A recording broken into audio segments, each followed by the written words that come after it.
NaMo अरिहन्ताणं, NaMo सिद्धानं, NaMo आयर्यानं, NaMo उवज्झायानं, NaMo लोये सव्वसाहूणम्, एषो पञ्चनमुक्कारो सव्वपावपणासनो,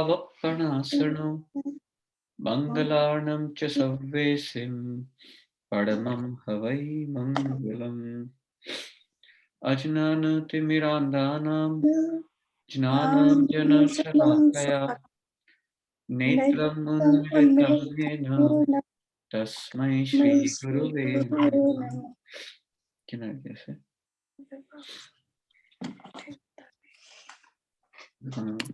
Pin my video.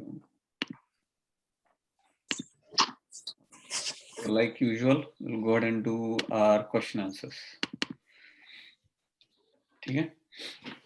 तो ऐसा नहीं है कि अगर मुझे कुछ नहीं आता इसके लिए मुझे कुछ करना नहीं चाहिए, या तो मैं टाइम नहीं दे पा रहा हूँ, मैंने कुछ किया नहीं, बाकी के आंसर कर रहे तो मुझे आंसर नहीं करना चाहिए, ऐसा कुछ नहीं होता है।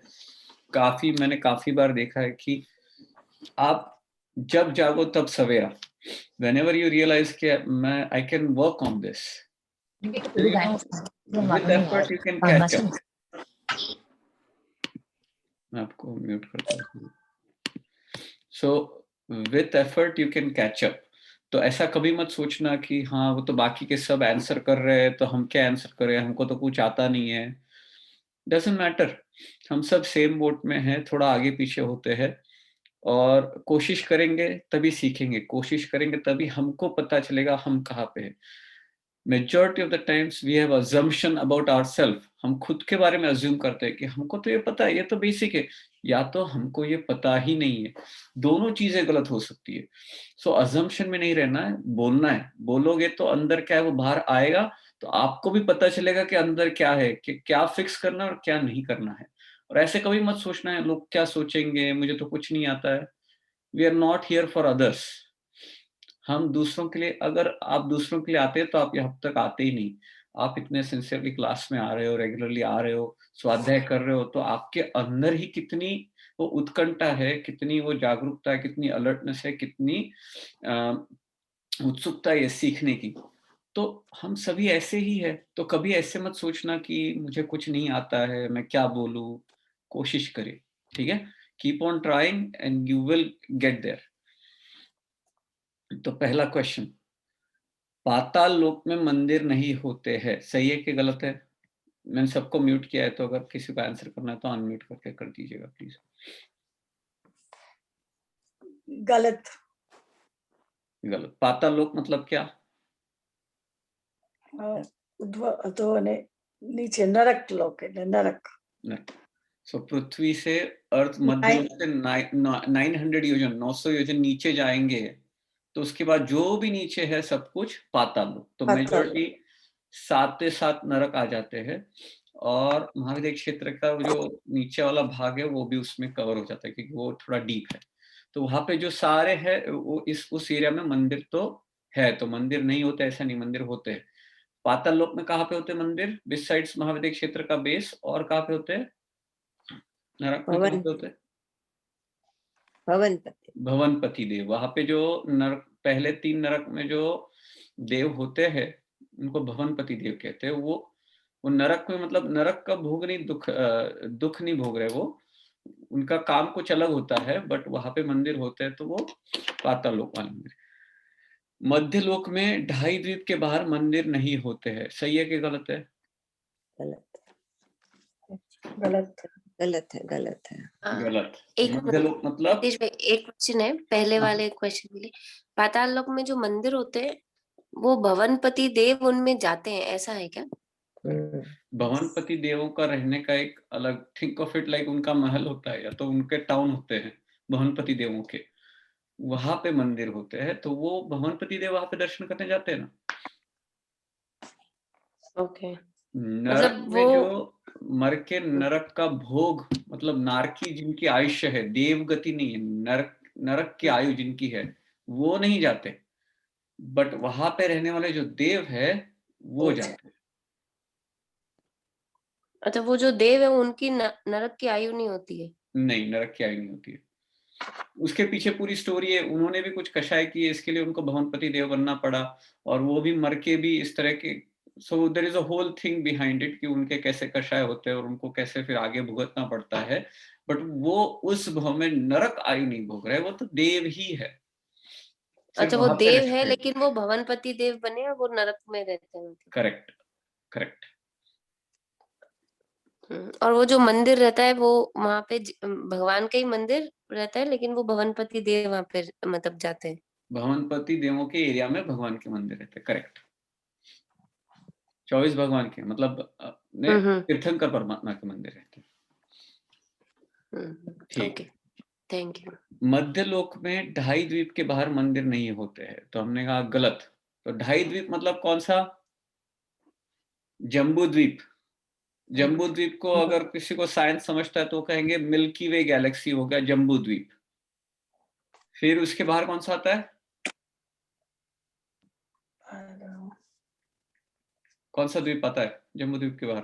चारों आंटी? हाँ?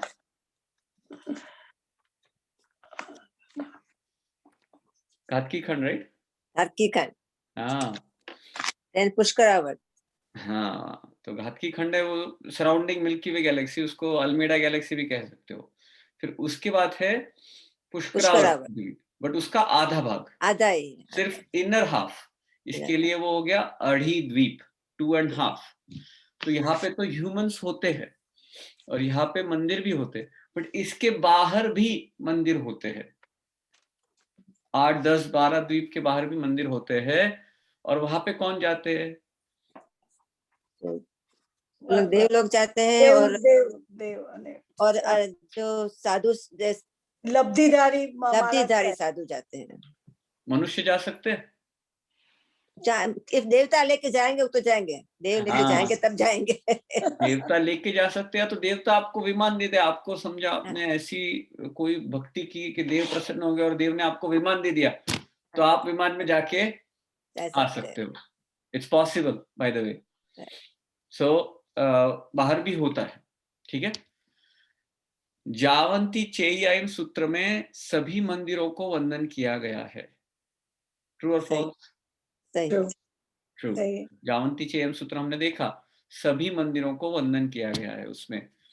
सभी मतलब देवलोक, पातालोक, मध्यलोक, एवरी सिंगल मंदिर को यहाँ बैठे बैठे मैं वंदन करता हूँ। मैं सदेह जा नहीं सकता, इस शरीर के साथ जा नहीं सकता, बट मन से इच्छा रखता हूँ तो यहाँ बैठे बैठे मैं उनको वहां पे वंदन करता हूँ। नंबर 4, मैं सभी मंदिरों में जाकर दर्शन करने की इच्छा रखता हूँ, पर सदैव उन सारे मंदिरों में नहीं जा सकता, इसलिए यहाँ से वंदन करता हूँ। दैट वाज नंबर 3 का एक्सप्लेनेशन। सो ये क्वेश्चन, सिर्फ 15 कर्म भूमि में जन्म लेने वाले व्यक्ति साधु बन सकते हैं, अन्य नहीं, ट्रू और फॉल्स? सही। ट्रू। कौन से होते 15 कर्म भूमि? 80, 5 भरत, 5 इरावत, 5 ऐरावत, 5 भरत ने 5 महाविदीक्षु। राइट। सो अपना अर्थ पे जैसे अपने ह्यूमंस है, ऐसा अर्थ एग्जैक्टली अर्थ की तरह और 4 अर्थ्स समझ लीजिए। और जो ऐरावत है वो भी वेरी सिमिलर टू अर्थ होता है, is just on the northern side of milky way Galaxy या तो अल्मेडा गैलेक्सी, जिस तरह से देखा जाए आपको। इसका मिरर इमेज ऑफ भरत से। Mirror image, correct. तो 5 भरत, 5 ऐरावत और 5 बीच में जो है वो महाविद है। तो ऐसे 15 कर्म भूमि में जो मनुष्य जन्म लेते वही साधु बन सकते हैं। बाकी जो कर्म भूमि अकर्म भूमि होती है, जहाँ पे 30 अकर्म भूमि जो जहाँ पे युगलिक होते हैं, 56 एंड 30, तो वहां पे तो नहीं हो सकता, नहीं मिलता ना, भगवान नहीं, धर्म नहीं, कुछ नहीं, धर्म नहीं। हाँ, पहला आ रहा दूसरा चलता है। हाँ, तो वहां पे कोई साधु बनता नहीं है। कई सारे साधु नंदीश्वर द्वीप में भी दर्शन करने जाते हैं, सही है कि गलत है? सही है। तो हमने देखा नंदीश्वर द्वीप जो है 2.5 द्वीप के बाहर है, मध्यलोक में बहुत दूर है। अभी तो हमको मंगल मार्स जाते जाते कितनी तकलीफ हो जाती है। Nandishwar Dweep is so far away we can not even imagine, multiple galaxies away. तो वहां पे तो चुटकी बजा के जाके आ जाते हैं। तो कई सारे साधु नंदीश्वर द्वीप में भी दर्शन करने जाते हैं। फिर प्रतिपत्ति पूजा हम भी कर सकते हैं। गलत। गलत। सो प्रतिपत्ति पूजा हम नहीं कर सकते, तो प्रतिपत्ति पूजा कौन कर सकते हैं? साधु। साधु। साधु कर सकते। उच्च प्रकार के साधु। हाँ, जो उच्च- साधु उच्च- है। प्रतिपत्ति पूजा मतलब क्या? बेस्ट पूजा जिसमें किसी भी गलती नहीं हो, किसी जो भी तरह भगवान की की वाणी में बोला है सेम वैसे वैसे ही करना, 100% स्वेच्छा फॉलो से करते हैं। आज्ञा पालन, आज्ञा पालन। स्वेच्छा से प्रभु की आज्ञा का पालन करना वो प्रतिपत्ति पूजा होती है। हम जो श्रावक है, हम जो संसारी है, वो प्रतिपत्ति पूजा नहीं कर सकते, चाह के भी नहीं कर सकते। उसके लिए साधु बनना ही पड़ता है, और साधु बनने के बाद भी उत्कृष्ट क्रिया करके आप प्रतिपत्ति पूजा करते हो। जो उत्कृष्ट क्रिया नहीं कर पा रहे ऐसे साधु भी उन श्रेष्ठ साधुओं को याद करके उनके जैसी मेरी पूजा हो, ऐसी वो इच्छा रखते हैं। तो प्रतिपत्ति पूजा एज अ संसारी हम नहीं कर सकते। युगलिक पुरुष विशेष धर्म करते हैं, ऐसा ये कि गलत है? गलत। गलत। विशेष धर्म कौन सा होता है? चारित्र धर्म। चारित्र चारित्र धर्म। सम्यक चारित्र, करेक्ट। चारित्र धर्म, दीक्षा लेना, साधु बनना, वो युगलिक पुरुष नहीं कर सकते। साधारण धर्म कौन सा होता है? श्रावक श्राविक।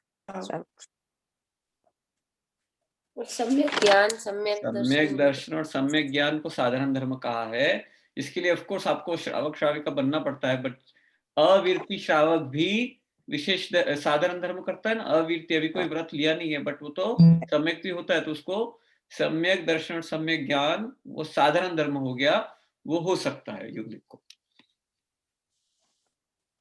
भद्रभाहु स्वामी ने वसग्रहरम सूत्र की रचना वराहमीर से बदला लेने के लिए की थी, सही है कि गलत है? गलत। गलत।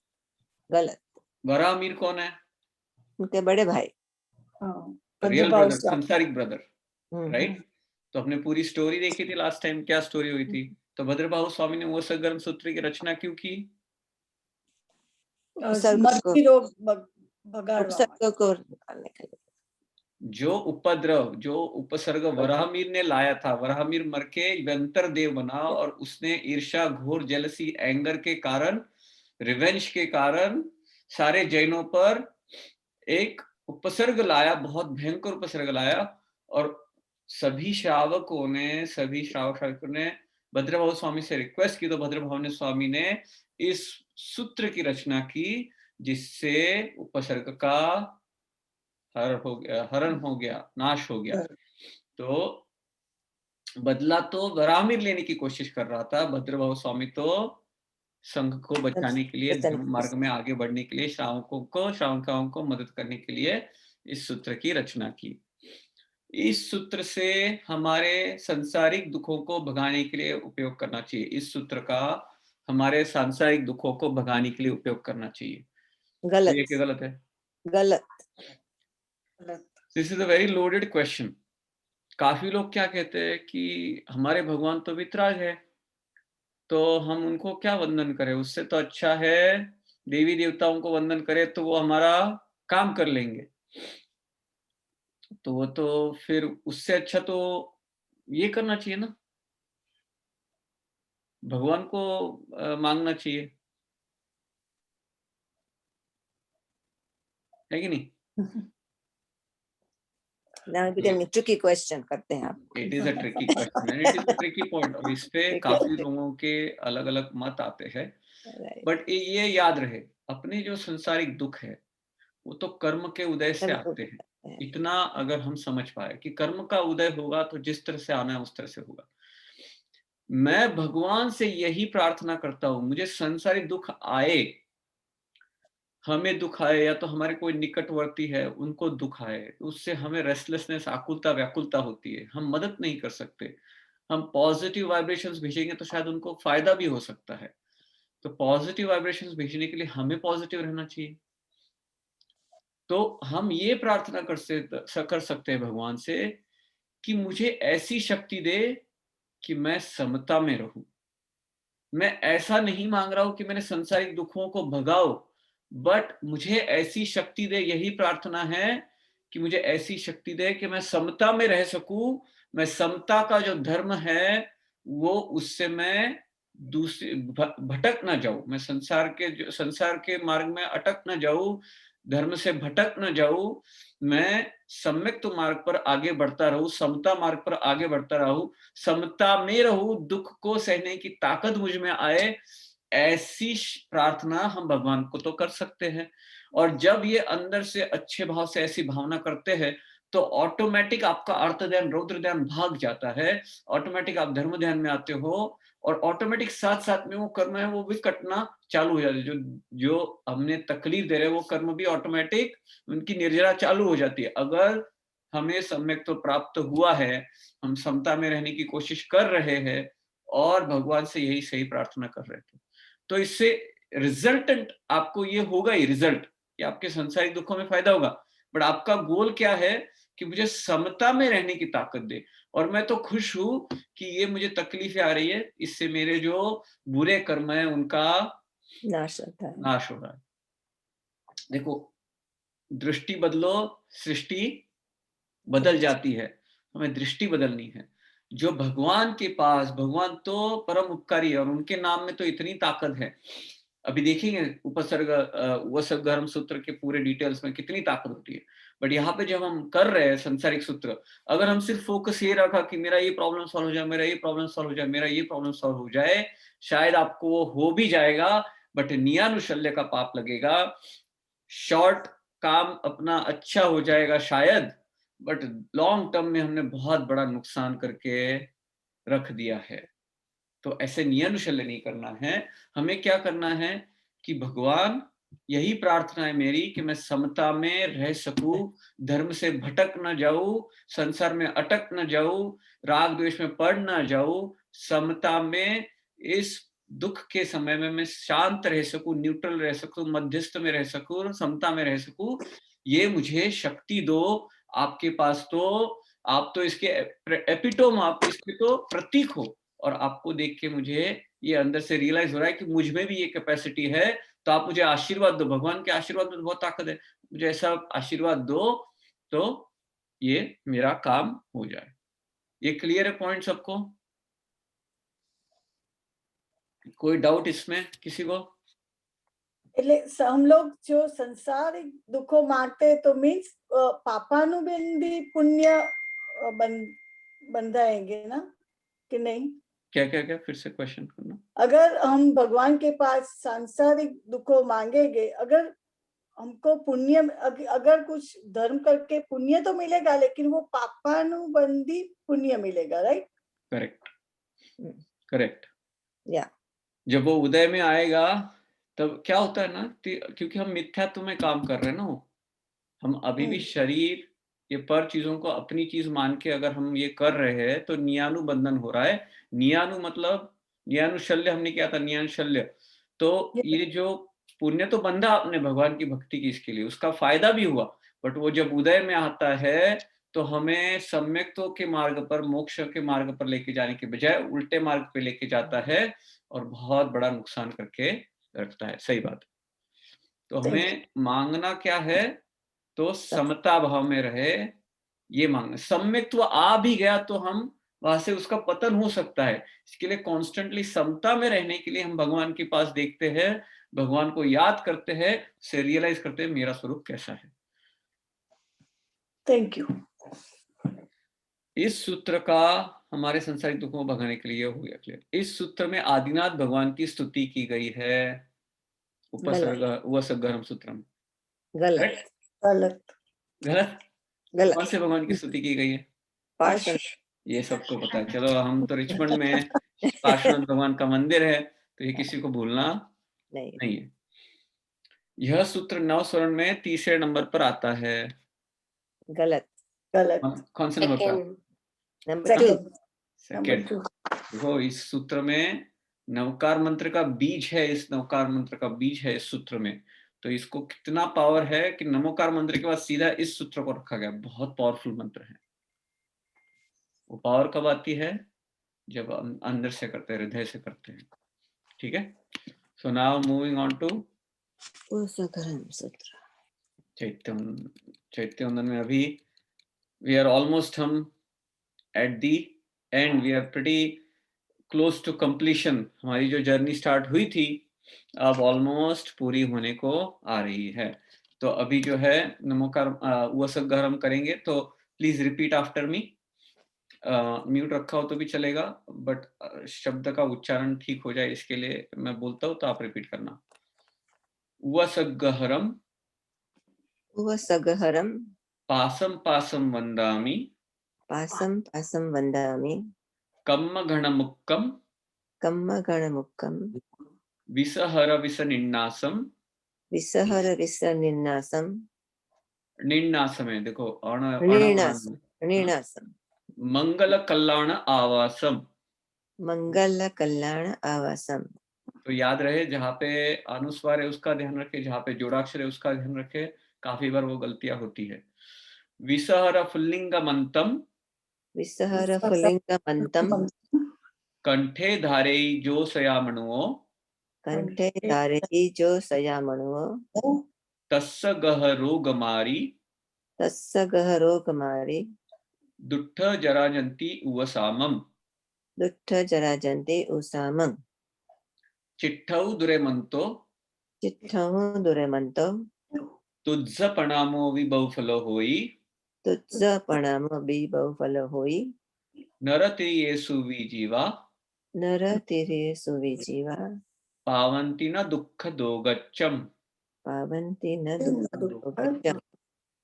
तुह समत्ते लद्धे तुह समते लद्दे चिंतामणि चिंतामणि कप्प पाय वब्बहिये कप्प पायप भये कप्प पाय वब्बहिये कप्प पायप हिये पावंती अविघ्येणम.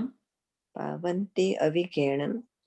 तो यहाँ पे ग और घ जोड़ा हुआ है, तो पावंती अविघ्येणम पावन्ति अविघेणं. जीवा ऐरामरम ठाणम. जीवा ऐरामरं ठाणम्. इय संतुओ महायस इह सन्तो महायस भक्तिभर भक्तिपर निभरेण निप्परेण हियेण हियेण तादेव तादेव दिग्जबोहिम दिग्जबोहियं भवे भवे पास जिन्न चंद. भवे भवे भास्करेण चन्दन. सिर्फ 5 गाथा है, बहुत इतना पावरफुल सूत्र है. देखिए इस 5 गाथा में जो है ना 128,000 नहीं सॉरी 12,800 अलग अलग पार्श्वनाथ भगवान की स्तुति की गई है अलग अलग शब्दों से. अभी जैसे पहली गाथा जो है, पहली गाथा में करीब 80 there are 80 different ways of appreciating भगवान. पहली गाथा में 80 डिफरेंट, तो हर एक वर्ड को 2-4 मीनिंग में ले सकते हो आप. इस तरह से उसका पूरी जो गाथा है उसके 2 कंप्लीटली अलग मीनिंग बना सकते हो आप. इतना जबरदस्त मंत्र है कि इसमें आप अलग अलग एंगल से इंटरप्रेट करके अलग अलग मीनिंग करके अलग अलग अप्रिसिएशन करते हो पार्श्वनाथ भगवान की. तो फर्स्ट गाथा में 80 टाइम्स, दूसरी गाथा में 40 टाइम्स और तीसरी, चौथी और पांचवी गाथा में 4 टाइम्स भगवान की स्तुति की गई है. तो कुल मिला के 112,800 टाइम्स भगवान की स्तुति की गई है. ऐसा कहते हैं कि ये पहले 7 गाथा थे. तो 2 गाथा ऐसी थी उसमें कि जिसको अगर आप कह दो तो देव देवी आपकी सेवा में हाजिर हो जाते हैं. जनरली पहले क्या था कि धर्म के रास्ते में जो प्रॉब्लम आ रहे थे तो ये मंत्र बनाया गया था. तो भद्रबाहु स्वामी ने ऐसा मंत्र बनाया, तो जो देव देवी आते थे तो धर्म मार्ग में आगे बढ़ने के लिए मेहनत करते थे. पर बाद में जैसे काल चेंज होता गया तो थोड़ा वक्रता बढ़ती गई, सेल्फिशनेस थोड़ा बढ़ता गया, तो हम हमारे संसारिक कार्य के लिए देव देवियों को बुलाने लगे. तो फिर पूर्वाचार्यों ने ऐसा कहते हैं कि इस उषघरम के 7 गाथाओं को 5 कर दिया, थोड़ा सा मॉडिफाई कर दिया, ताकि देव देवियों को हर बार आप रिसाइट करो तो यहाँ पे आना नहीं पड़े। इतना पावरफुल मंत्र है। फिर भी इसकी पावर देखो कैसे है, अभी समझेंगे हम। एक एक गाथा के मीनिंग जब करेंगे ना हम, तो we will be like amazed कि कितनी पावर है इसमें। पहली गाथा देखो, इसके अपने मैंने क्लियरली बोल दिया था कि इसके जो मिस्टेक्स है किस तरह से याद रखना है। जहां पे भी जोड़ाक्षर है, अभी कल्याण काफी बोल देते हैं, कल्याण है, तो मेक श्योर जहां पे भी जोड़ाक्षर है वो उसको ध्यान से कहे। फिर तू नहीं है, तू ह, सम्मते नहीं, सम्मत्ते। सो म को म भी जोड़ाक्षर है, जोड़ाक्षर का खास ध्यान रखे। मैंने जब भी देखा है कि जब भी गड़बड़ होती है ना, दो चीजों में गड़बड़ होती है, जहां पे भी जोड़ाक्षर है और जहां पे भी अनुस्वार है, ये दो चीजों में हमेशा कुछ ना कुछ गड़बड़ होती है। तो प्लीज खास करके ध्यान रखे कि हम जहां पे जोड़ाक्षर नहीं है वहां पे जोड़ाक्षर नहीं बनाए, और जहां पे है वो उसे भूल ना जाए। ठीक है, ठीक है। तो पहली गाथा उ सग्गहरम, पहली गाथा की पहली लाइन, उ सग्गहरम पासम पासम वंदामी। देखिए, उ सग्ग मतलब क्या? उपसर्ग। उपसर्ग मतलब कोई भी प्रॉब्लम, कोई भी डिफिकल्टी, कोई भी डिजीज हो, फिजिकल प्रॉब्लम हो, सराउंडिंग सिचुएशन की प्रॉब्लम हो, कोई भी एडवर्स सिचुएशन, वो हो गया उपसर्ग। वीजा का मेरा प्रॉब्लम हो गया, उपसर्ग। बॉडी में तकलीफ होने लगी, वो भी उपसर्ग। खाने में कुछ आ गया, तकलीफ हो गई, उपसर्ग। मेरा, मैं हॉस्पिटल जा रहा था, गाड़ी में कुछ हो गया, सो एवरीथिंग इज एन उपसर्ग। अगर हम उपसर्ग को सोचेंगे कि हाँ कोई आके मैजिकली कुछ कर रहा है, तो सिर्फ वो उपसर्ग नहीं होता है। एवरी प्रॉब्लम वी फेस, मैं कुछ करना चाहता हूँ, घर वाले सपोर्ट नहीं कर रहे, धार्मिक कार्य करना, वो भी उपसर्ग है। तो उपसर्ग तो बहुत सारे होते हैं, हर हम तो आइडेंटिफाई करना सीखेंगे तो हमारी सोच बदल जाएगी पूरी। उपसर्ग हरम मतलब क्या? नाश करने वाले। पार्श्व यक्ष, पार्श्व प्रभु को वंदन करता हूं, वह सगहरम पासम पासम वंदामि। पार्श्व यक्ष कौन है? किसी को पता है? पार्श्वनाथ, पार्श्वनाथ भगवान के अधिष्ठाता कौन? धर्मेंद्र एंड पद्मावती। धर्मेंद्र एंड पद्मावती और पार्श्व यक्ष। तो ऐसा कहते हैं कि आपके सारे जो उपद्रव है, सारे जो प्रॉब्लम्स है, आप देखो, रामायण जब चली ना, रामायण एक्सप्लेन, जैन धर्म में रामायण एक्सप्लेन करते हैं ना, तो आधे से ज्यादा टाइम वो रावण की ही प्रेज करते रहते हैं कि रावण कितना महान है, रावण कितना पावरफुल है, रावण ऐसा है, रावण वैसा है। और फिर आखिरी में कह देते हैं कि वो राम के सामने कुछ भी नहीं, उससे बढ़कर राम है। वो एनालॉजी याद रखें कि किसकी तारीफ की, और बाद में कहा तो ये तो हम कहते हैं कि शेर कितना ताकतवर है, बट शेर से भी ज्यादा देखो ये है। तो we explain something to explain the bigger thing, how powerful that it is. ऐसे ही यहाँ पे पार्श्व यक्ष की पावर के बारे में बताया है, और फिर बताया ये कौन है? ये तो भगवान का एक, सिर्फ एक भक्त है। तो भगवान में कितनी ताकत होगी। तो आपके लाइफ में जो भी सारे प्रॉब्लम्स है, उसका नाश करने की ताकत कौन रखता है? तो पार्श्व यक्ष। ये मैंने कहा, ये बीज मंत्र है। और पार्श्वनाथ भगवान का तो बहुत पुण्य था, और उनके जो देवी देवता अभी भी जागरूक है, धर्मेंद्र और पद्मावती। धर्मेंद्र और पद्मावती वो आपके सारे प्रॉब्लम्स को डिस्ट्रॉय करने की ताकत रखते हैं। वो क्यों रखते पता है? क्यों करते हैं? पहले तो जब आपके मन में पार्श्वनाथ भगवान के प्रति बहुत श्रद्धा है, तीर्थंकर परमात्मा के प्रति बहुत श्रद्धा है, मेरे आज लाइफ में मुझे जो कुछ भी मिला है वो पार्श्वनाथ भगवान की कृपा है, उनकी वाणी की कृपा है, तभी मैं आज यहाँ पे हूँ। ये अंदर से कब रियलाइज होता है? जब आपको सम्यक तो आ जाए, तब आपको तत्व समझे, ये सारी चीजें समझ में आ जाए। या तो आप उसके लिए कोशिश करो, आपके जो खराब कर्म है वो ढीले पड़ने लगे।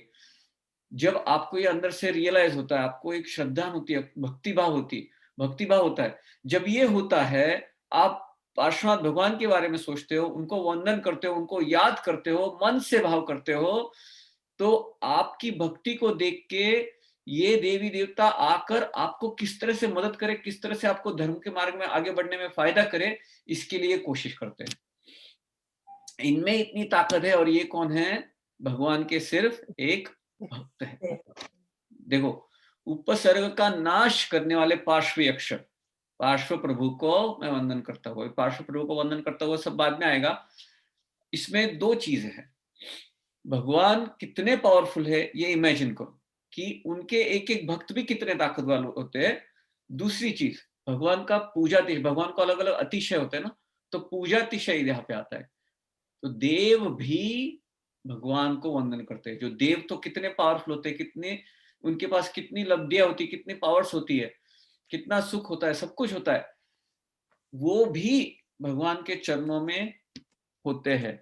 तो भगवान का पूजातिशय मतलब अर्हम जब हम कहते हैं ना, तो अर्हम का मतलब यही होते हैं जो पूज्य होते हैं। तो किनसे पूज्य होते हैं? हमसे तो है ही है, देवों से भी वो पूज्य है। ऐसे हमारे पूजातिशय, हमारे परमात्मा का पूजातिशय होता है, वो भी यहाँ पे मेंशन किया जा रहा है। किसका? पार्श्वनाथ भगवान का। दूसरा मीनिंग, उपसर्ग हरने वाले पास, पास मतलब कौन? पार्श्व, पासम वंदन। तो पार्श्वनाथ भगवान के पास मतलब नजदीक, कहते ना, हम अगर भगवान के नजदीक रहे, भगवान के समीप रहे, भगवान को वंदन करे, भगवान की भक्ति करे, भगवान के नजदीक रहे, तो ऑटोमेटिक अपने सारे उपसर्गों का नाश हो जाता है। दूसरा एंगल हो गया। एक में हमने कहा कि वो पार्श्व यक्ष करेगा, दूसरे में कहा कि हम सिर्फ पार्श्वनाथ भगवान के नजदीक रहे, समीप रहे। उनके नजदीक कैसे रहेंगे? उनकी वाणी सुनेंगे तो ही नजदीक रहेंगे, उनका स्वाध्याय करेंगे तो ही नजदीक रहेंगे, उन्होंने जो बताया वैसा आचरण करेंगे तो ही नजदीक रहेंगे ना। भगवान का जो, और आचरण कब करेंगे? जब हमको लगेगा कि भगवान सच्ची में जो कह रहे हैं वो सही मार्ग है, वही मार्ग है। और वो कब पता है? देखो, भगवान तो वितरागी है, जो सच्चा मार्ग है वही बताते हैं। तो ये अगर हम पता चल गया कि भगवान वितरागी है, हितोपदेशी है, सर्वज्ञ है, सर्वज्ञ है, वितरागी है, हितोपदेशी है, अगर ये क्लियर हो गया, ये श्रद्धा मन में बैठ गया, देखो फर्स्ट क्लास में हमने किया था, ये क्लियर हो गया, तो भगवान की वाणी पे श्रद्धा आ जाती है। भगवान की वाणी पे श्रद्धा है तो भगवान की कैसे है पता चल जाता है। तो भगवान के समीप है मतलब ये चीजें हमारी क्लियर है, भगवान का स्वाध्याय कर रहे हैं। अगर ये कर रहे हैं तो ऑटोमेटिक आपके जो खराब कर्म है उनका नाश हो जाता है, तो सारे उपसर्ग का नाश। देखो, एक लाइन में सब कुछ क्लियर। अभी तो हमने स्टार्ट किया है, कितनी पावरफुल लाइन। उनके दो मीनिंग उसी में हमने कवर कर लिए। उपसर्ग का नाश करने वाले पार्श्व यक्ष, पार्श्व प्रभु को मैं वंदन करता हूं, पूजातिशय। दूसरा है कम्म घन मुक्कम, कर्म समूह से मुक्त। कौन से कर्म? घन मतलब समूह, दूसरा एक घन का अर्थ क्या होता है? घाती कर्म। कर्म समूह से मुक्त, घाती कर्म से मुक्त। कौन से होते हैं घाती कर्म? कौन बताएगा? जो नए somebody new this time, try करो, कोई फर्क नहीं पड़ता है। अभी हम काफी बार ये कर चुके हैं, सो कोशिश करने में कोई हर्ज नहीं है। Anybody? Do you want me to call out? I don't want to call out.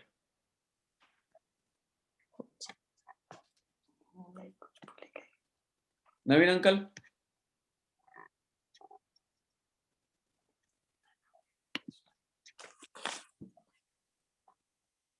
अच्छा ठीक है, कौन बताएगा? No, somebody else to say. दर्शनावरणीय कर्म, ज्ञानावरणीय कर्म, अंतराय और मोहनीय कर्म। करेक्ट। तो 4 घाती कर्म, दर्शनावरणीय, ज्ञानावरणीय, मोहनीय और अंतराय। तो यहाँ पे जो है मेन चीज तो होती है ज्ञानावरणीय कर्म की बात चल रही है, क्योंकि भगवान की वाणी की बात चल रही है ना। तो ज्ञानावरणीय कर्म तो केवल ज्ञान, भगवान को केवल ज्ञान होता है, तो उन्होंने घाती कर्म का नाश कर दिया है, घाती कर्म से मुक्त है ऐसे मेरे परमात्मा। तो उनका ज्ञानातिशय की बात हो गई यहाँ पे, ज्ञानातिशय। देखो अतिशय अलग अलग होते ना, तो ज्ञानातिशय की बात हो गई। तो पहले पूजातिशय पहले लाइन, दूसरे लाइन में ज्ञानातिशय। तो कम्म घन मुक्कम, कर्म के घन से मुक्त है, डिस्ट्रॉयड है। तो जब हम भगवान को याद करते हैं तब हम कहते हैं कि ये तो कर्मों से मुक्त है और मेरा सच्चा स्वरूप भी ऐसा है। ये कर्म तो सिर्फ ढकते हैं गुणों को, डिस्ट्रॉय नहीं करते हैं। और भगवान इस जो आवरण है इससे मुक्त है और भगवान जैसे है वैसे ही मैं हूं, वैसा ही मेरा सच्चा स्वरूप है, वो रियलाइजेशन होता है।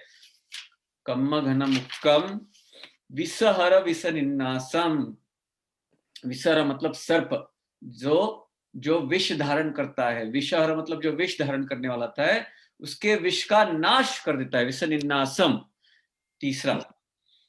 तीसरी लाइन, विसहर विसनिन्नासम मतलब कोई भी जो, देखो किसी को जिसको अभी तक विश्वास नहीं होता है ना, उनके लिए दिया जाता है कि अगर किसी को पॉइजनिंग हो गई है, कुछ भी स्नेक से हुई हो या तो कोई दूसरे ऑर्गेनिज्म से, एनिमल से किसी से पॉइजनिंग हुई हो, तो उसका विष भी भगवान को याद करने में इस सूत्र कहने से नाश हो जाता है, डिस्ट्रॉय हो जाता है।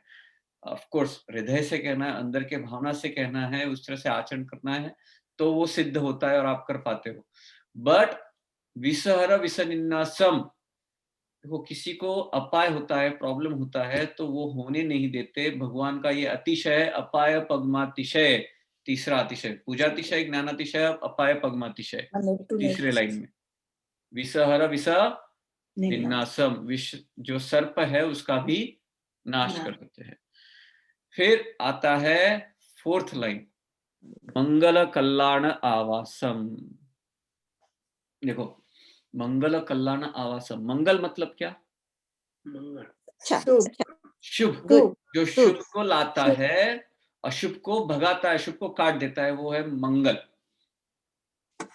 जो सारे अपने अशुभ प्रॉब्लम से अपने प्रॉब्लम्स को भगा देता है और शुभ को लाता है, अच्छी सिचुएशन को लाता है, मेनली सारी खराब सिचुएशन को दूर करता है, ऐसा ये मंगल सूत्र है।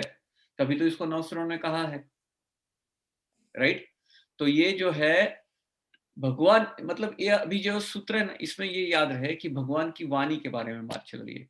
भगवान की वाणी अगर हम सुनेंगे, समझेंगे, उसको फॉलो करेंगे, तो अपने सारे प्रॉब्लम सॉल्व हो जाएंगे। और फिर क्या होगा? कल्याण आवासम, कल्याण आवासम मतलब कल्याण स्थान रूप। भगवान क्या है? कल्याण रूप है, स्थान रूप है। कल्याण मतलब जो सुख लाता है वैसा। तो यहाँ पे सुख कौन सा होगा?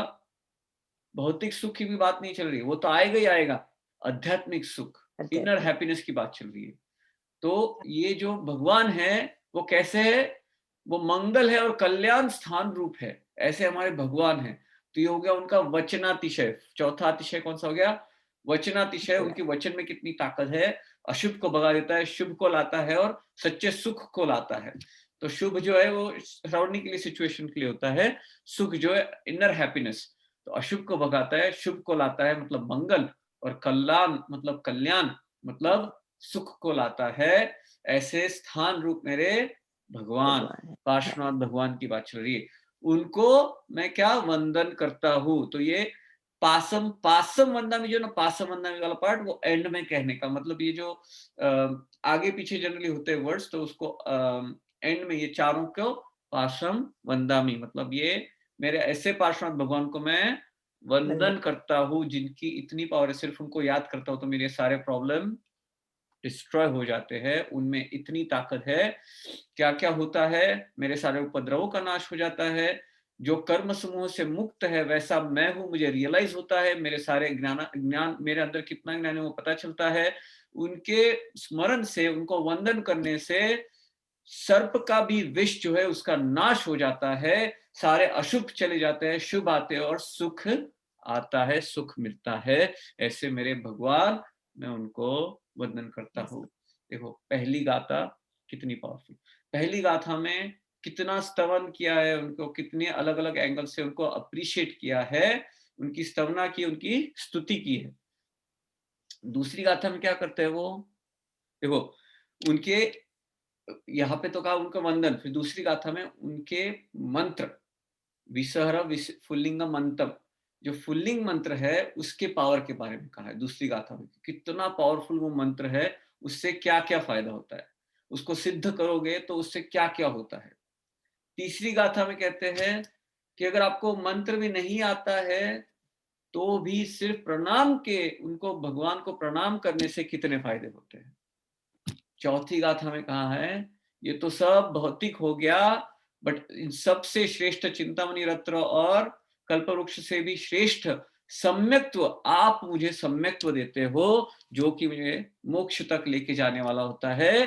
कितने पावरफुल हो आप। और 5वीं गाथा में हम प्रार्थना करते हैं कि ये सम्यक्त्व मुझे हर जन्म में आप देते रहो जब तक मैं मोक्ष ना पहुंच जाऊं। तो किस तरह से ये 5 गाथा अलाइंड है। इसमें देखो ऐसा पावर का इंपॉर्टेंस बताया कि कितना पावर है, बट एंड में मांगा क्या, सम्यक्त्व मांगा, और सम्यक्त्व ही मांगा। तो अभी समझेंगे गाथा नंबर 2। सो पहली गाथा में स्तवना की, उनको अप्रिसिएशन की, स्तुति की। सेकंड गाथा में उनके जो फुल्लिंग मंत्र है उसकी पावर के बारे में मेंशन किया जा रहा है यहाँ पे। विसहर फुल्लिंग मंतम कंठे धारे जोस्या मनुवो, तस्य गह रोग मारी दुट्ठ जराजंती उवसामम। देखो, विसहर फुल्लिंग मंत्रम, सर्प के फुल्लिंग मंत्र को कंठ के विष धारण करे जो सदा मनुष्य। देखो, जो मनुष्य अपने कंठ में ये फुल्लिंग मंत्र को धारण करता है, सर्प को नाश करने वाला, सर्प के विष को नाश करने वाला, ऐसे जो कंठ में मतलब आपके, you always keep on reciting, उसको हमेशा याद करते हो, दिन रात उसको याद करते हो, ऐसे फुल्लिंग मंत्र को आप याद करोगे तो इतना पावरफुल मंत्र है। वो क्या करता है, जो मनुष्य हमेशा इस मंत्र को याद रखता है उसके क्या हो जाता है, ग्रह, रोग, मारी मतलब हैजा, दुष्ट, ज्वर मतलब कोई भी आप इलनेस लो, सब शांत हो जाते हैं। किसी को ग्रह की प्रॉब्लम्स रहती है तो ये पूजा करने जा, वो पूजा करने जा, कुछ करने की जरूरत नहीं है। भगवान का नाम लो, सब सॉल्व, सारे ग्रह शांत। कोई रोग है, बॉडीली प्रॉब्लम में हम जाते हैं, हिंसक चीजें कंज्यूम करते हैं, जरूरी नहीं है। मारी, हैजा, दुष्ट ज्वर, एपिडेमिक, यू नेम इट, ये सब जो है भगवान का मंत्र धारण करने से शांत हो जाते हैं। भी मंत्र धारण करने से शांत होते मतलब क्या होता है, पहले तो उस मंत्र को भी, वो मंत्र मैंने लिखा है यहाँ पे, मैं मंत्र पढ़ के बताता हूँ। फुल्लिंग मंत्र, ओम ह्रीम श्रीम अर्हम नम्यूण पास विसहर वसह जिन फुल्लिंग ह्रीम श्रीम नमः। ये जो है फुल्लिंग मंत्र है। देखो, ये जो मंत्र है ना, अधिष्ठाय देव से, इसको ये जो धर्मेंद्र और पद्मावती देव इसके अधिष्ठाता है इस मंत्र के। और ये जो है ना, सिद्ध करने के बाद इसकी पूरी विधि होती है, जो उसे सिद्ध करता है वो उनका रक्षण होता है। रक्षण मंत्र कहते हैं इसको, बहुत पावरफुल मंत्र है। तो उन्होंने कहा कि ये जो मंत्र जिसको याद रखता है, जो याद रखता है, जो सिद्ध करता है, उसके सारे प्रॉब्लम सॉल्व हो जाते हैं। ये भगवान के नाम का मंत्र है। ये किसका मंत्र है, भगवान के नाम का मंत्र है। ओम ह्रीम श्रीम अर्हम नम्यून पास, पार्श्वनाथ भगवान, विसहर वसह जिन फुल्लिंग ह्रीम श्रीम नमः। ये गुरु से लेना पड़ता है, उसकी साधना करनी पड़ती है, उसकी प्रॉपर विधि होती है। बट ये कब करते हैं, जब हमको लगता है, हमको ट्रूली बिलीव होते हैं, हम बिलीव करते हैं कि पार्श्वनाथ भगवान कितने पावरफुल है, यही सच्चा मार्ग है, उन्होंने जो बताया वही सच्चा मार्ग है। ये अंदर से भाव हो, सच्चे हृदय से जब हम ये करते हैं, तब ये मंत्र क्यों किया जाता है कि मैं धर्म के मार्ग में, मुझे कोई भी प्रॉब्लम आए तो वो दूर हो जाने और मैं धर्म का मार्ग आगे कंटिन्यू रहे, इसके लिए हम ये मंत्र का उच्चारण करते हैं, मंत्र को याद करते हैं, मंत्र को सिद्ध करते हैं। संसारिक कार्य तो ऑटोमेटिक उसका एंड रिजल्ट हो जाता है, ऑटोमेटिक का साइड इफेक्ट है वो। Automatic side effect, as a side effect आपके सारे ग्रह, रोग, मारी, जो भी ज्वरा है, दुष्ट ज्वर, सब शांत हो जाता है। कितना पावरफुल उनका मंत्र है। देखो, बहुत बहुत ये जो ना, मेन चीज क्या होती है कि आप जो है, मैंने पहले बताया था कि जो राग द्वेष के भाव आते हैं, जो हमें आर्त ध्यान, रौद्र ध्यान होता है कोई भी प्रॉब्लम आने में, तो हम जब भगवान की इस तरह से स्तवना करते हैं, वंदना करते हैं, याद करते हैं, तो हमारा समता भाव आ जाता है। हम जो है आर्त ध्यान, रौद्र ध्यान से दूर चले जाते हैं, हमको पॉजिटिव वाइब्रेशंस आते हैं, और उसका रिजल्ट ऐसे होता है कि ये जो खराब कर्म है वो ऑटोमेटिक डिस्ट्रॉय होना चालू हो जाता है, बट हमको उसकी पड़ी नहीं है। हमको क्या पड़ी है? सिर्फ सच्चे सुख के, अंतिम सुख की हमें पड़ी होती है। किसी को कोई क्वेश्चन यहाँ पे?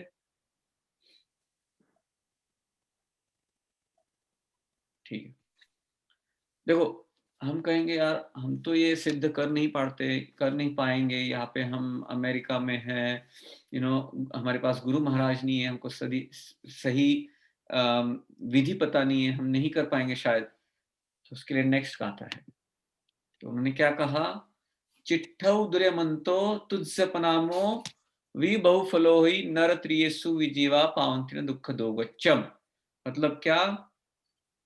रहो दूर मंत्र आपको प्रणाम करने मात्र से बहुत फल होता है। मनुष्य तिर्यंच में भी जीव नहीं पाते दुख दरिद्र को। तो ये वर्ड बाय वर्ड मीनिंग हो गया, अभी समझाते हैं उसका कैसे करते हैं। देखो अगर हम वो सिद्ध नहीं कर पाए तो तीसरी गाथा में क्या कहा है कि वो ठीक है, अगर मैं सिद्ध नहीं कर पाया, वो मंत्र दूर है मुझसे, तो भी भगवान के प्रणाम मात्र से, मैं परपार्षद भगवान को सिर्फ प्रणाम करता हूं, तो भी इसका इतना फल है कि मुझे देवलोक तक, वहां पे देवलोक में भी जन्म होता है, और देवलोक में तो बहुत सुख और बहुत आराम है ही।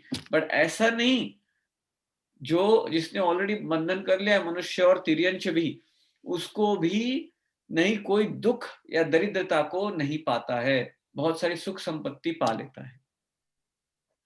देखो मनुष्य और तिर्यंच भव में आपने देखा है कि सुखी भी होते हैं और दुखी भी होते हैं। आपने देखा है तिर्यंच भव में ऐसे ऐसे डॉग्स होते हैं जो आलीशान महल में रहते हैं, उनकी ऐसी देखभाल की जाती है, और उनके सामने ऐसे मनुष्य होते हैं जिनको 2 टाइम को खाने को नहीं मिलता है। तो उस जीव ने कुछ भगवान की भक्ति की थी, इसके लिए तिर्यंच भव मिला, फिर भी दुख और दारिद्र्य सहन नहीं करना पड़ा। तो भगवान के प्रणाम मात्र में इतनी ताकत है कि हमारे भव को सुधार दे। अगर हम नेक्स्ट भव में कहीं हमारा किसी तिर्यंच में भी जन्म होने वाला हो, तो भी हमें इस तरह के सिचुएशन देंगे कि हमको दुख और दारिद्र्यता से दूर रहना पड़ेगा। कहते हैं ना, दुनिया में जो भी कोई सुख भोग रहा है, उसका कारण यही है कि उसने इस भव में या तो पहले भव में भगवान के दर्शन किए होंगे, भगवान की वाणी सुनी होगी, भगवान की वाणी फॉलो की होगी, तभी जाके उनको सुख मिल रहा है। और बाकी के जो भी उन्होंने विषय कषाय किए होंगे, उसकी वजह से वो बाकी के जो कार्य है वो कर रहे हैं। तो देव जन्म मिलके आपको सुख मिल सकता है, बट मनुष्य और तिर्यंच जिनको तकलीफ तो हो सकती है, बट अगर भगवान को सिर्फ प्रणाम किया तो आपकी वो प्रॉब्लम भी पावंती नहीं पाते, दुख और दरिद्रता को।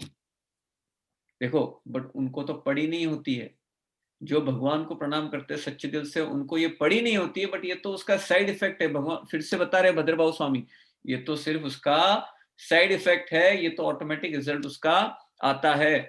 बट आप भगवान को प्रणाम करोगे, आपको अभी समझ नहीं रहा है, फिर भी आप मंत्र सिद्ध नहीं कर पाए, फिर भी इतनी ताकत है कि आपके भव सुधार दे। सिर्फ प्रणाम मात्र में कितनी ताकत है। देखो हमारे भगवान कितने पावरफुल है, उनका पुण्य कितना जबरदस्त है। सिर्फ उनको याद करने से ये सारे प्रॉब्लम्स जो स्पेशली, देखो इसमें क्या होता है ना, खुद के मेहनत तो होती है, खुद को ट्राई करते हैं वो उसमें, राइट, आचरण प्रॉपर करने की कोशिश करते हैं, भगवान की वाणी सुनने का, स्वाध्याय करने की कोशिश करते हैं, बट भगवान की जो वाणी है वो पढ़ने से, वो निमित्त बनने से इतना फायदा होता है। तो हम उनको याद करते हैं क्योंकि हमको ये इम्पोर्टेंट लगता है, हम उनको वंदन करते हैं, तो अपने कर्म ऐसे हो जाते हैं, दुख भरे कर्म ढीले पड़ जाते हैं, और हम ऐसी सिचुएशन में भी सुखी रहते हैं। भौतिक सुख की बात हो रही। अब जाते हैं नेक्स्ट गाथा पे। तो भौतिक सुख तो हो गया, बट नेक्स्ट क्या है? तुह समते लद्दे चिंतामणि कप्प पाय वब्बये पावन्त्य विज्ञानम जीवा इरा मरम ठानम। आपका संकित पाने से, ये तो सिर्फ प्रणाम हो गया, सिद्धि मंत्र हो गया, सब कुछ, बट आपका देखो भगवान तो संकित गुण वाले हैं, राइट, उन्हें सम्यक ज्ञान, सम्यक दर्शन, सम्यक चारित्र शुद्ध स्वरूप में है। तो जिनके पास जो है वो वही दे सकता है ना, और हमको वाणी दे के, उनका ज्ञान दे के हमको वो सम्यक तो दे रहे हैं। अभी हम ले पाते कि नहीं ले पाते वो बात अलग है, बट जो समझ जाता है वो कहता है कि चिंतामणि रत्न कितना पावरफुल होता है, कल्प वृक्ष जो मांगे वो मिल जाता है, उससे भी ज्यादा पावरफुल क्या है, तो ये सम्यक्त्व है जो आप हमें देते हो।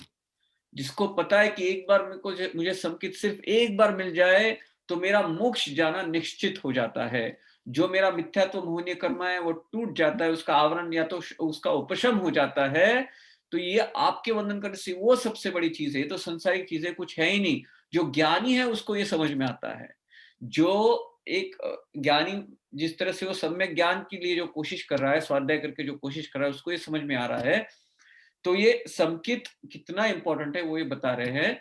और क्या होता है विघ्न रहित, देखो आगे क्या लिखा है, पावंती अविघ्नम जीवा एरामरम ठानम, मतलब क्या बात है, विघ्न रहित होकर जीव अजरामर स्थान को प्राप्त कर लेता है। हमारा प्रॉब्लम क्या है, जन्म जरा और मृत्यु, ओल्ड एज सिकनेस, जन्म और मृत्यु। अजरामर मतलब क्या, ना ओल्ड एज है, ना सिकनेस है, ना मृत्यु है। तो हमको अगर भौतिक सुख मिलेगा तो वो टेम्पररी यूज करेंगे, उसमें हम कुछ और पाप करेंगे और ये साइकिल बढ़ती रहेगी। बट जो सम्यक तो मिलता है उसका क्या होता है, तो पुण्यानुबंधी पुण्य, मतलब वो जब पुण्य में उदय में आता है तो हमें और अच्छे कर्म, जो आध्यात्मिक काम है, धार्मिक काम है, वो करने की इच्छा होती है। जिन धर्म मिलता है, हमें सदगुरु का योग मिलता है, हमें धर्म श्रवण करने की इच्छा होती है और धर्म के कार्य करने की अनुकूल परिस्थितियां मिलती है। ये सब क्यों होता है, पुण्यानुबंधी पुण्य कर्म करने से, सम्यक तो पाने से, भगवान के सम्यक तो पाने से। और ऐसा होने के कारण हमको धर्म के मार्ग में कोई विघ्न नहीं आता है और आप आगे बढ़ते रहते हो, आगे बढ़ते रहते हो। कहां तक, जहां तक मोक्ष मिलना जाए तब तक। ये सम्यक तो जिसको आता है उसको सच्चा ज्ञान मिल जाता है, उसको समझ में आता है हे क्या है और उपादेय क्या है, क्या चीज छोड़ने लायक है, क्या चीज रखने लायक है, क्या चीज सिर्फ जानने लायक है। उसको संसारिक चीजों से पड़ी नहीं होती है, उसको पता चल जाता है कि जो इनर पीस है that is the true peace, inner happiness that is the true happiness, and that's all I care about. और मैं उसके लिए कोशिश कर रहा हूँ। नहीं तो हमें हमें कितने प्रॉब्लम्स आते हैं, हमें कुछ धर्म करना होता है और कितने तकलीफ आते हैं, कितनी तकलीफ आती है। बट भगवान का आशीर्वाद हो, भगवान को याद कर रहे हो, अच्छे भाव से सच्चे हृदय से याद करते हो, सारे आपके प्रॉब्लम्स सॉल्व हो जाते हैं। धर्म मार्ग में आप आगे बढ़ सकते हो और धीरे धीरे धीरे आप मोक्ष के मार्ग में आगे बढ़ जाते हो। देखो ये जो है ना, इसका फायदा ये भी होता है कि आपको सांसारिक चीजें ना मिलती है, बहुत सारी मिलती है, सुख संपत्ति मिलती है, जैसे हमने देखा पहले सब कुछ मिलता है।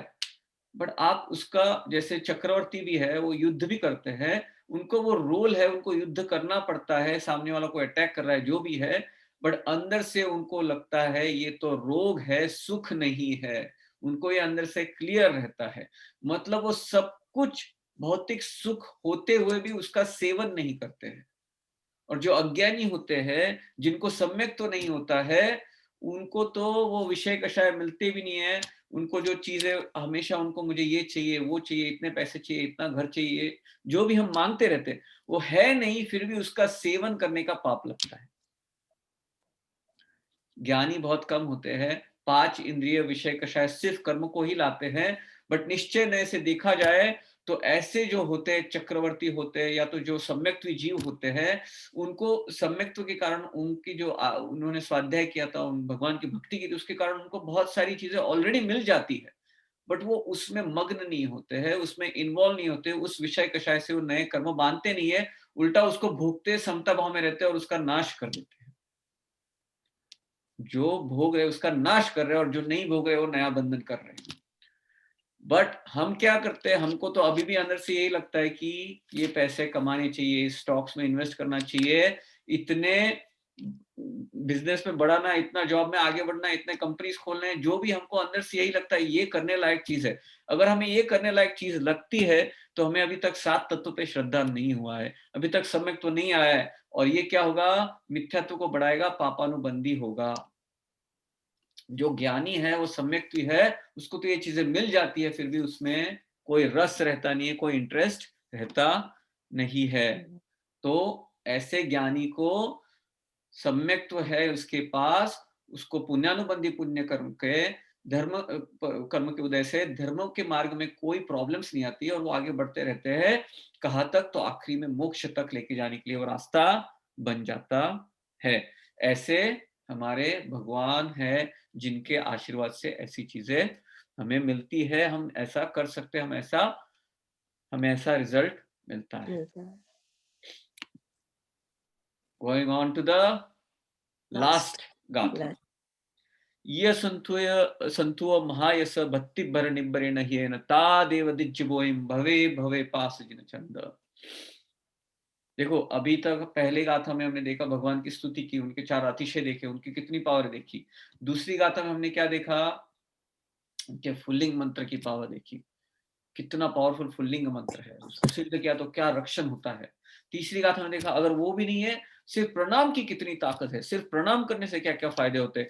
आपको देव गति मिल जाती, नहीं तो तिर्यंच या तो देव में भी, तिर्यंच या तो मनुष्य में भी दुख और दरिद्र नहीं मिलता है, संपत्ति मिलती है। बट चौथी गाथा में हमने देखा कि चिंतामणि और कल्प वृक्ष भी जो देता है उससे भी अधिक आप चीज देने वाले हो। वो कौन सी चीज? आप सम्यक तो देते हो। भगवान जिन बिंब दर्शन, भगवान के दर्शन एक निमित्त होता है सम्यक दर्शन के। सम्यक दर्शन के 6 कारण है, उसमें से एक कारण है जिन बिंब दर्शन, भगवान के दर्शन। सिर्फ भगवान के दर्शन से, उनको याद करने से, उनका स्वाध्याय करने से, उनका चिंतन करने से हमें सम्यक तो मिलता है और उसके फायदे देखे हमें वो मोक्ष तक लेके जाता है।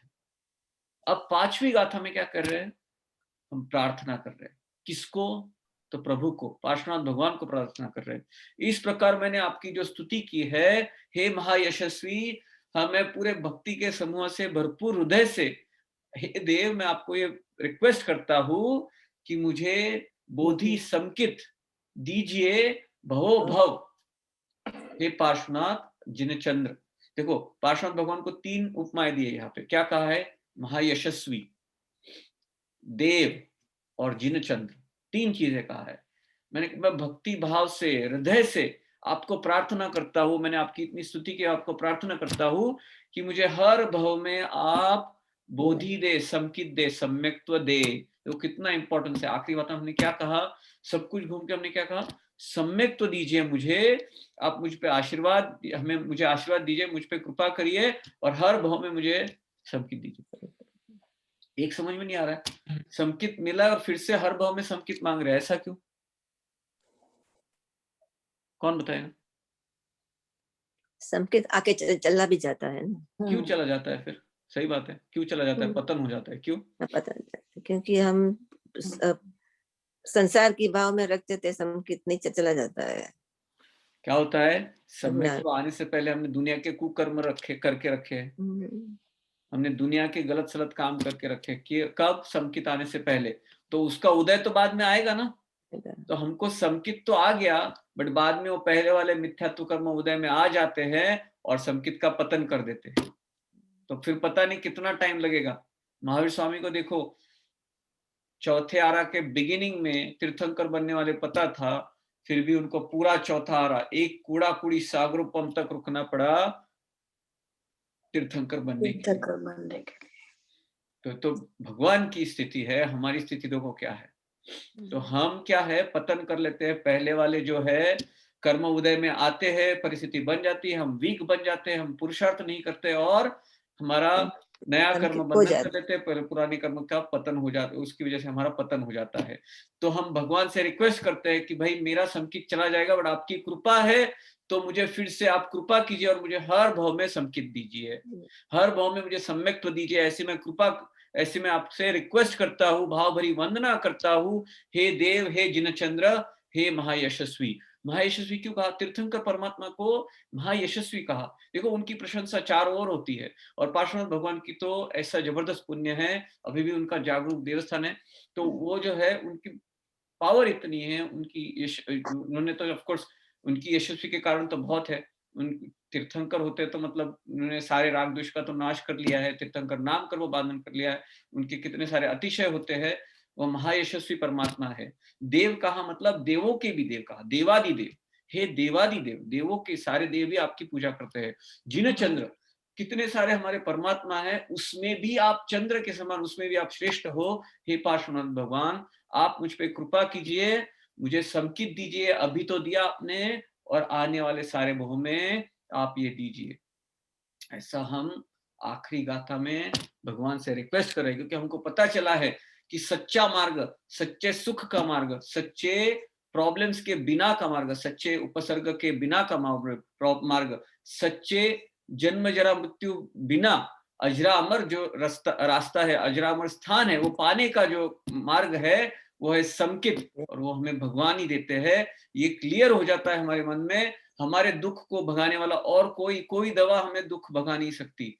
आज ये नहीं तो कल वो, ये तो होने ही वाला है। संसारिक चीजों में से आपको सॉल्यूशन मिलने वाला नहीं है। यही एक सॉल्यूशन है जो हमें भगवान देते हैं। ये हमको रियलाइज हो गया है, हमें सातों तत्वों में, नौ तत्वों में विश्वास हो गया है। मोक्ष ही सच्चा सुख है, जो आखिरी तत्व है वो मोक्ष है, वो हमें समझ गया है। वही सच्चा हेय तत्व है, वही रखने लायक है, वही पाने लायक है। और इसके सॉरी हेय नहीं, उपादेय, मिच्छामि दुक्कडम। उपादेय हेय मतलब छोड़ने वाला, तो मोक्ष तो उपादेय रखने लायक है, वो मुझे पाने लायक है। इसके लिए मैं मेहनत करता हूँ, मैं स्वाध्याय करता हूँ, चिंतन करता हूँ, भगवान की वाणी को फॉलो करता हूँ, और इससे मुझे समकित मिले और आपका आशीर्वाद रहे तो हर भाव में जो समकित मिले।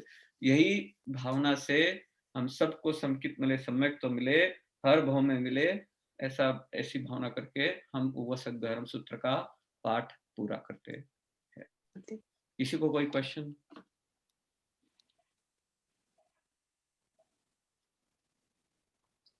फुलिंग मंत्र का फुलिंग मीनिंग क्या है? तो एग्जैक्ट मीनिंग जो है मुझे नहीं पता है, बट वो पार्श्वनाथ भगवान का है, नम्यून पास। फुल्लिंग मैं उसका मीनिंग पता करके आपको भेज दूंगा। बहुत पावरफुल मंत्र है, बट उसका एग्जैक्ट मीनिंग मुझे पता नहीं है। शायद भूल गया हूँ मैं, याद आएगा मैं ढूंढ के आपको भेज दूंगा। ये कोई भी समय पे बोल सकते हैं, बराबर? सुबह, शाम, रात, कभी भी? हाँ बोल सकते हो, बट आपको मुंह शुद्ध रखना है, शरीर शुद्ध है, टाइमिंग को नहीं बोलना है, जगह का ध्यान रखना है। नमोकार मंत्र ऐसा है जो आप मन में कहीं पे भी बोल सकते हो, ये ऐसा नहीं है। तो स्थान का ध्यान रखना है, शुद्धि का ध्यान रखना है, तो आप बोल सकते हो। यानी ऐसे में गाड़ी में हम जाते हैं ना, तो घर पे टाइम नहीं मिलता है, तो फिर गाड़ी में जाते वक्त चंपल निकाल के फिर बैठ के बोलते हैं, तो वो तो चल सकता है ना? हाँ, मतलब हाँ। हमारा तो क्या है, इस कंट्री में है तो वी हैव टू हाँ, कॉम्प्रोमाइज।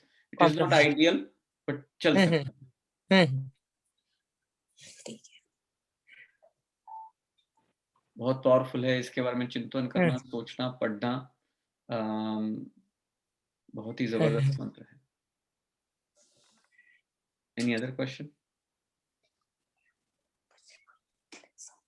ठीक है, नमोकार मंत्र करके आज का पूरा करते हैं। नेक्स्ट टाइम जय विराय करेंगे, उसके बाद अरिहंत चरण विल कंप्लीट आवर क्लास।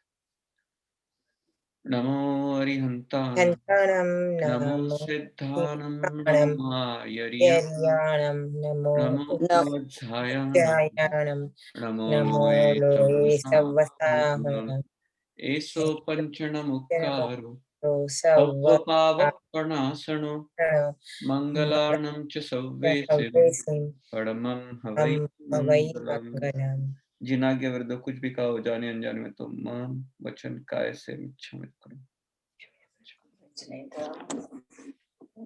जय जिनेंद्र। जय Jinendra. Thank you. Thank you.